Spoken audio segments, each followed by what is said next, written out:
and welcome back to my channel. If you know me personally or if you follow me on social media, you'll know that I'm very fond of the zero waste lifestyle. I myself am not zero waste completely, as much as I wish I could be. I guess you could define my lifestyle as less waste, but I'm not here to teach you guys. If you're on this video, you probably already know what zero waste is.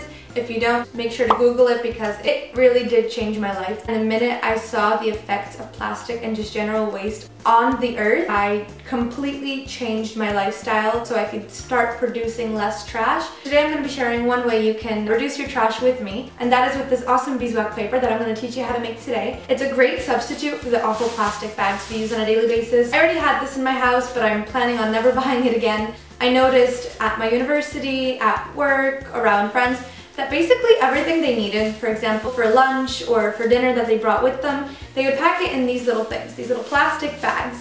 And I thought, well, there has to be a different way. One day I was searching the web and I found these beeswax papers that you can order online that are amazing, look pretty much like this. But I noticed that 3 little pieces of this kind of paper cost $17. Living in Poland, that's about 60 zł for 3 little pieces of paper. I know they're reusable and you can have them forever, but paying 60 zł, $17 just for 3 pieces of paper when I can probably make them at home was not even an option. I started researching online how can I make this, and then I realized it's one of the easiest DIYs I've ever seen in my life. Making these myself, I spent around $5, which is an incredible steal. We just buy a little bit of beeswax and have the sheets and everything. You can make an unlimited amount, really. You can make so much of these, and I had an amazing time making this.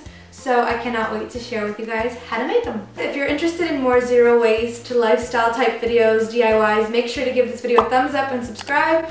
I will try to deliver as many videos as possible in the near future. Alright, so to not make this super long, let's just get started.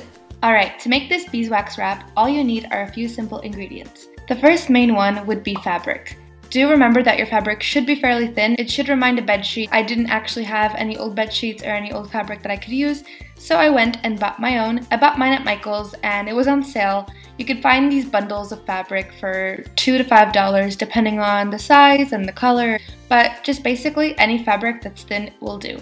So the next item you need is parchment paper. If you do any baking at all, you probably already have this in your house, so this will be easy. And the next thing is just a simple iron. The next item is pretty tricky because you can't get it everywhere. It's beeswax. I just went to a local honey store and they had some for sale. I believe I bought this for about 5 zł, so it was fairly cheap. But one thing I do recommend is being careful when smelling it. It smells like heaven, you guys. I'm not even kidding. Alright, so the first thing that you want to do is take out your fabric and measure more or less what size you want your beeswax paper to be. I kind of just freestyled this and went with whatever felt right. Also, if you want a circular shape, you can just use a bowl to kind of outline the circle and basically just go with whatever size you feel is right.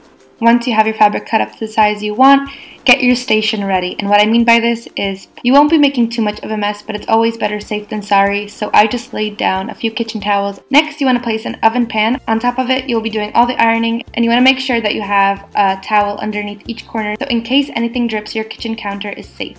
So next, you just want to place your fabric on top of the kitchen pan, and one thing I forgot to mention is that you should place a piece of parchment paper underneath the fabric, which I will do in a second. And next, you'll be grating your beeswax. So I found there's 3 ways you can do this. If you have beeswax in a block, the best way will be grating it. Since I had it in sheet form, this was not the best way. You can use scissors to cut it up. Basically, just make sure it's covering up the entire fabric and it looks somewhat like this. Now clean up your station because you are ready to iron. Place another piece of parchment paper on top of it, plug in your iron, and make sure to turn up your iron to a higher temperature. So now you're going to be doing the most ironing you've ever done in your life. Basically, you have to iron this until all the beeswax under the parchment paper melts on top of the fabric evenly. So if you put too little beeswax, don't be afraid to pick up the parchment paper and add more. And if there's too much, don't be afraid, kind of squeeze it out to the sides with your iron. I don't know if that makes sense, but you will see once you start ironing. Basically, just move your iron around so that the beeswax spreads evenly under the parchment paper. You want your fabric to be soaked. Next, you just want to peel off the parchment paper and the fabric out of the parchment paper and let it dry. This usually takes about a few minutes. I'd say no longer than 5 to 10 minutes. So once it is completely dry, you can cut off the excess beeswax on the sides and your beeswax paper is ready to go. My favorite thing about this beeswax paper is that it's reusable, it's washable. With just the heat of your hand, you can change the shape of it so you can make it into a foldable piece of paper, you can wrap it around a bowl, and you can use it for pretty much anything. and it's just a great way. Alright guys, thank you so much for watching. I hope you enjoyed, and I'll see you soon.